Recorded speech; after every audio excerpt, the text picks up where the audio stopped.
Now, in textbook exercise 5.2, question number 10, 17, ये तो बात की बात है. The 70 term of an AP exceeds its 10th term by 7. Find the common difference.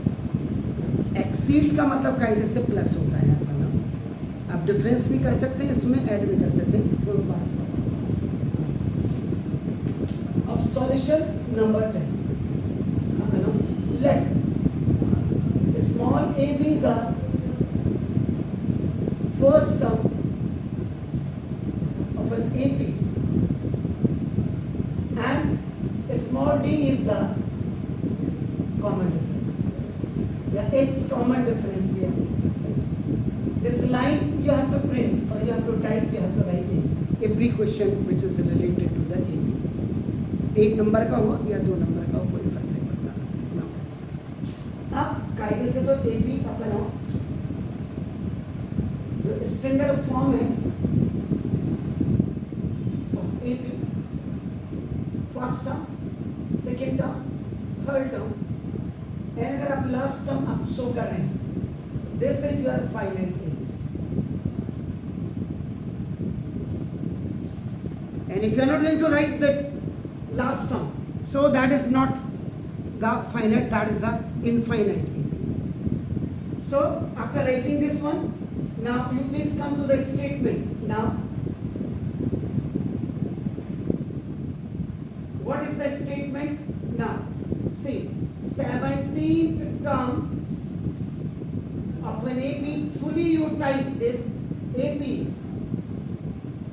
exceeds its 10th term by 7.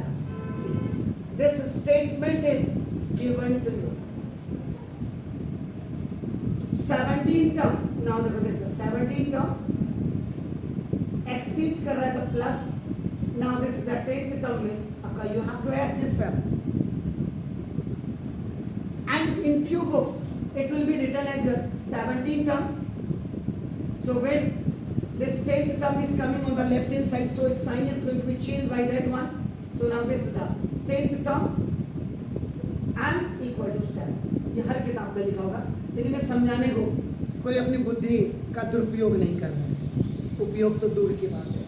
So now this, so 17th term is written as your, that is A70 and minus is A10 is equal to 7. 17th term.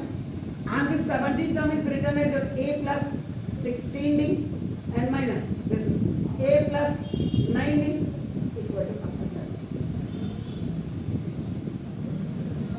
Sure? So now after opening the left and right parenthesis, so now this 9d equal to minus plus minus plus.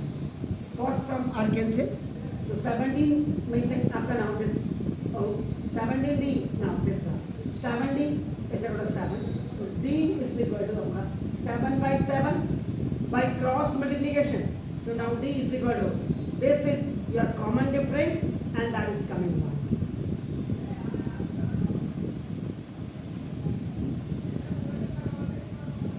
Find the common difference. आपका answer ये आ गया. अब आप इसमें क्या कर सकते हैं?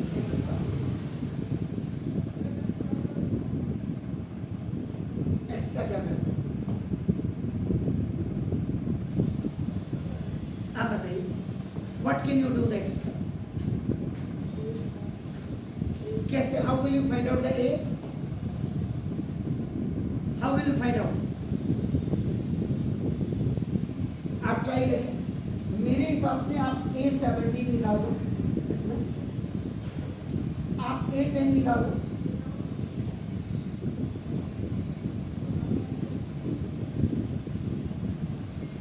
लेकिन A17 के लिए आप A plus 16d आप निकालेंगे तो फर्स्ट टर्म आपके पास, क्योंकि any AP which you are going to be generated या फॉर्मेशन के लिए आपका first A is equal to आपका फर्स्ट टर्म बहुत रिक्वायर्ड हो गया. अगर आपका फर्स्ट टर्म नहीं है, AP आपके लिए मुश्किल काम हो जाएगा. याद रखिएगा, नाम A is equal to first term, ये आपको निकालना है. टर्म है, पहले तो फर्स्ट टर्म निकालने की कोशिश करिए। अगर आपका फर्स्ट टर्म निकल गया उसके बाद एपी की फॉर्मेशन आपके लिए बने। जरा मैं भी चेक करना चाहूँगा आपका एपी जब आपने फॉर्मेट आपने कर दिया, इसमें आप सम ऑफ 17 टर्म भी आप निकाल सकते हैं जो आपने निकालना है। आपका सम ऑफ 10th टर्म ये भी आप निकाल सकते हैं जो आपको निकालना है। बस सबसे बड़ा झाड़ है, इसको अगर आपने निकाल दिया आपकी पूरी समस्या ही खत्म हो गई। अगर ये आपका निकल जाता है देन आप ए एन आपका निकाल देगा। जब आप ए एन निकाल लेंगे देन ए एन माइनस 1 निकाल दीजिएगा। जब ये निकल गया तो डी आप निकाल के ए एन माइनस वन। अब इनमें आपका क्या एन की वैल्यू एन ही रखनी है, तभी आपका आ पाएगा। और यहाँ पे एन की वैल्यू एन माइनस 1 हो जाएगी। इसके बाद आप एस एन निकालेंगे। Any formula you can use. Suppose आपका you are using this finite AP का आप यूज कर रहे हैं अपना, इसमें N is equal to N ही रखिएगा। उससे आप एस एन माइनस 1 निकाल दीजिएगा, इसमें n equal to n minus 1 कर देंगे। और उसके बाद आप ए एन आप निकाल देंगे S n minus S n minus, ऐसे आप इसको एक्स्ट्रा रखेंगे। प्लीज डू इट, फिर आपकी आगे बात करें।